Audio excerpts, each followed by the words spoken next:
que é, família? Daqui fala o J Privado. Atenção, eu, J Privado. José Eduardo Santos foge da crise criada por ele em Angola e retorna a Barcelona na sua mansão de luxo. Toponimia colonial em Angola. Tudo isso e muito mais você acompanha aqui agora no canal MS TV. A TV que chega de você, a TV que não bajula você, maniga. Mais uma vez, enquanto você está a passar a crise que o próprio José Eduardo Santos criou no país, eles estão aonde? Eles estão aonde? Me fale ainda. Eles estão indo para onde? Nas suas mansões, em Maldivas, Ilhas Canárias, entre outros. Está a entender? É basicamente isso. José Eduardo Santos foge da crise criada por ele em Angola e retorna a Barcelona na sua mansão de luxo. Parabéns. Parabéns, ok? Arquiteto da corrupção, porque para mim, arquiteto da paz não tem nada. Não se faz paz matando o opositor. Não se faz paz matando o opositor. Antes de entrarmos aqui na matéria, quero pedir para vocês, internauta, por favor, se inscreva no canal. Por favor, vá adquirir o seu cartão de eleitor. Faltam 26 dias para terminar a adesão do registro eleitoral. Por favor, faltam 26 dias.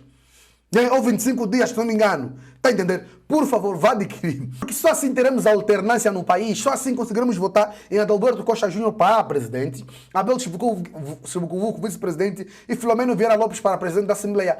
Mas J Privado, por que temos que votar nesses madeiros? Porque são os homens que nós confiamos, são os nomes que nós conhecemos, é o presidente e vice-presidente que nós queremos para governar esse país. Então, por favor, vá adquirir o seu registro eleitoral. João Lourenço acabou de reagir com ira. João Lourenço, ala manda faca. Vocês querem aderir ao nosso grupo no WhatsApp? O link está na descrição. Vocês querem anunciar, denunciar, fazer parceria, divulgar vocês marcam aqui no nosso canal. É só vocês irem na descrição do nosso vídeo. Também tem lá os contatos para isso. Vocês que querem, tá entendendo? Seguir o J Privado, tá em contato com o J Privado, também são na descrição do vídeo, tem lá o link do meu Instagram. Ok? Então, sem mais blablas, sem mais delongas, vamos aqui para a notícia. E a família? Segundo escreveu aqui o site, né? Como é que fala? Clube Capa, claro que eu alterei o texto, né? José Eduardo Santos foge da crise criada por ele em Angola e retorna, ou melhor, regressa a Barcelona na sua mansão de luxo. O antigo presidente da República, José Eduardo Santos, regressou este final de semana a Barcelona para dar seguimento ao tratamento médico a que tem sido submetido. Fonte clubecapa.net, né? O regresso do antigo líder do MPLA foi antecedido de uma visita de cortesia feita pelo seu sucessor, João Manuel Gonçalves Lourenço, a fim da tarde desta sexta-feira, 4 de março. Né? Desde que deixou o poder, José Eduardo Santos passou a estar mais tempo em Barcelona por questões de saúde, mas seria em setembro de 2021 que o mesmo regressou ao país de algum tempo depois de ausência. Fonte, né, na clubecapa.net. E é isso. Andaram a roubar o dinheiro do país, não conseguiram construir o hospital, agora vão ter que morrer lá fora. Todo ditador tem essa característica. O que os ditadores têm em comum? Isso. Morrer fora do país, dos seus próprios países. Por quê? Porque não criam condições nos seus respectivos países, não formam pessoas, tornam as pessoas mais burras. Para quê? Para eles poderem, lhes fazer de marionete, e não criam condições necessárias, sociais ou básicas, tá entendendo? Para o cidadão que reside naquela circunscrição tenha, identidade própria. O que eles fazem? Vão fazer lá fora.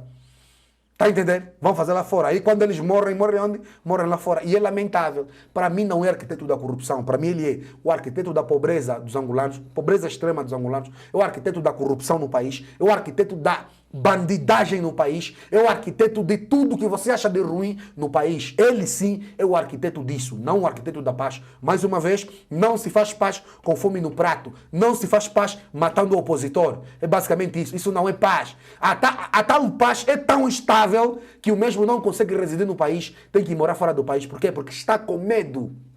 Está entendendo? É basicamente isso. Temos uma paz que toda hora falamos de estabilidade. Que paz é essa? Que paz é essa? Toda hora estamos a falar de estabilidade. É lamentável, ok, família?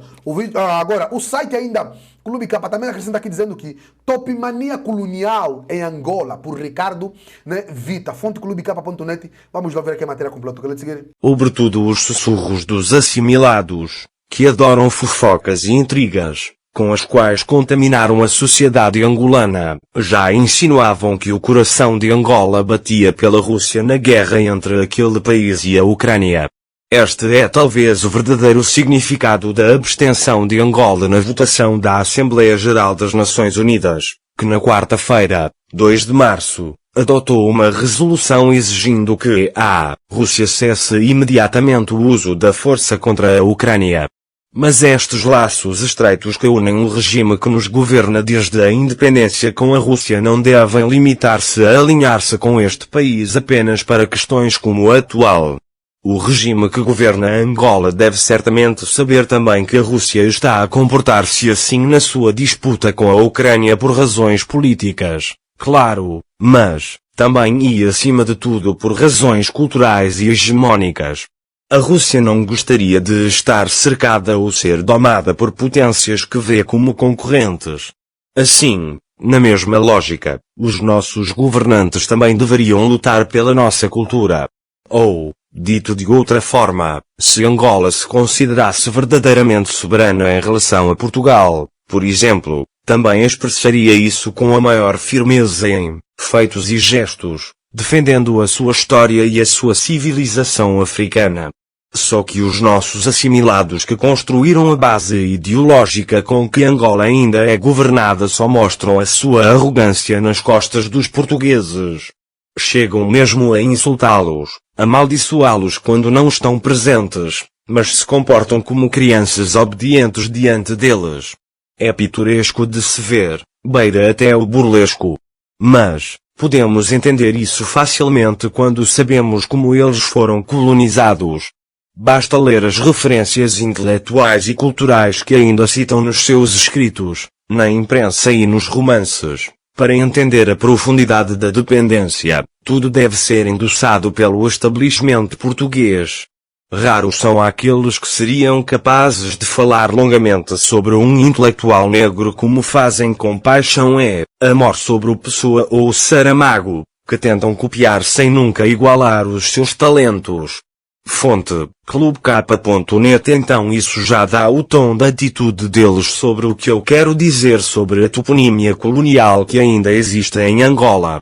Enquanto alguns conceituados formadores de opinião já se manifestaram contra a remoção das estátuas racistas que está em curso nos países dos brancos, que finalmente parecem querer partilhar o mundo de forma justa com os não brancos. E em outros países mais conscientes, as pequenas castas angolanas assimiladas e continuadoras do colonialismo, a substância direta da colonização portuguesa, provavelmente nunca irá querer. Assim, se o regime que governa Angola, criado por esses assimilados, absteve-se durante a votação na ONU contra Putin que quer defender a sua identidade, os nossos assimilados não fazem a mesma coisa para defender a identidade africana que a maioria dos angolanos ainda tem no fundo do seu ser. Mas, ao mesmo tempo, é normal que defendam a deles, não é? Cultura portuguesa, língua portuguesa, beleza portuguesa, intelectualidade portuguesa, mulheres portuguesas ou assimiladas a elas. Flui naturalmente. Então, retirar as estátuas coloniais colonialistas das nossas ruas seria como apagar uma parte deles mesmos. É por isso que em Luanda ainda existem ruas com o nome de Essa de Queiroz, um notório racista e antissemita, Ramalho Ortigão, um monarquista feroz. E o que melhor ilustra o meu ponto de vista é o facto de durante a independência terem sido retiradas algumas estátuas coloniais. Tem de reconhecer-se, o MPLA as tinha guardado, algures em Luanda. Mas deixamos, por exemplo e provavelmente não por ignorância, bem no centro de Luanda, precisamente na Mutamba, o nome de Luís Lopes Sequeira, um mulato colonizado e alienado, que foi o comando utilizado pelos portugueses para destruir os nossos reinos, o reino de Benguela, o reino do Congo, o reino do Ndongo e o reino da Matamba. Basicamente, os nossos governantes mantiveram um grande largo que ainda celebra o homem que permitiu aos portugueses conquistar vitórias sobre os nossos povos. Este é o mal que a assimilação e a aculturação podem criar. É, pois, necessário que a nova geração de angolanos tome plena medida desta deficiência psicológica para a corrigir.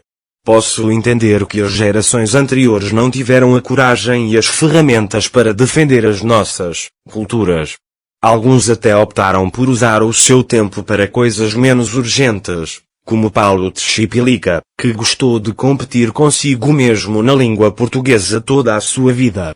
Quanto mais complicado era, melhor ele achava que podia se comunicar com os outros.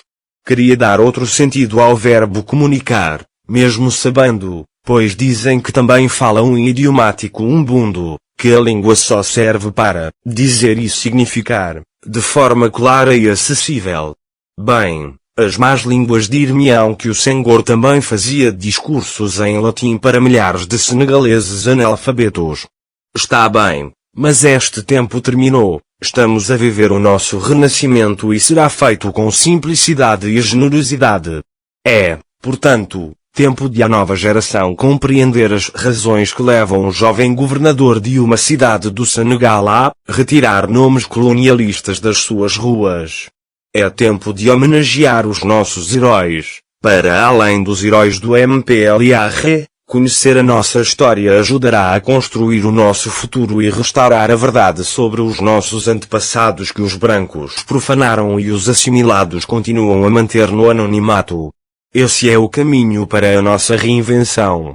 Ricardo Vita é pan-africanista, afro-optimista, radicado em Paris, França. É colunista do Diário Público, Portugal, cofundador do Instituto République et Diversité que promove a diversidade em França e em Adun. E a família, o vídeo de hoje foi esse. Se vocês curtiram, é só me fazer se inscrevam no canal, ativem as notificações, partilhem o vídeo, comentem porque está na notícia. Vocês não sabem, estão sabendo perto de nós, então em notícia. A nossa campanha para aprender a família de Santos, para aprender a família lenta, a família de Leão continua. Os nossos contatos para parceria, divulgação e denúncia estão na descrição dos nossos vídeos. Querem as vossas opiniões, que é muito importante. Eu estou muito até o próximo vídeo, MSTV. Até ver que chega a você, até ver que não vai ajudar você, maniga.